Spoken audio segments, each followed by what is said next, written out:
जी जी, ये मेरा वादा है।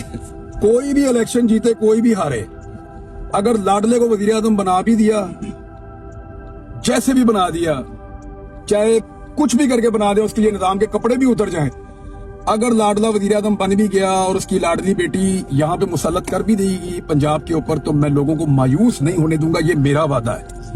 मैं आपको सीरियसली कह रहा हूं कि ना मैं कभी खुद मायूस होऊंगा। लगे रहेंगे, लगे रहेंगे, लगे रहेंगे, माफिया से लड़ते रहेंगे, मुकाबला करेंगे, उस लेवल तक करेंगे कि मुकाबला थक जाएगा कि मुकाबला कैसे होता है। इंशाल्लाह हमारे साथ फेयर गेम करें, मुझे गायब ना करें, मुझे उठा के इस तरह ना करें जैसे मेरे साथ किया गया है। मुझे कानून के मुताबिक पकड़ के जेल में 20 साल बंद करें, बाहर निकल के फिर वहीं से शुरू करूंगा जो मेरा काम है, एग्जैक्टली वहीं से शुरू करूंगा। मायूस नहीं होऊंगा और ना होने दूंगा। ये मेरा वादा है। जो लोग मेरे से कनेक्टेड हैं, मेरा उन सबसे वादा है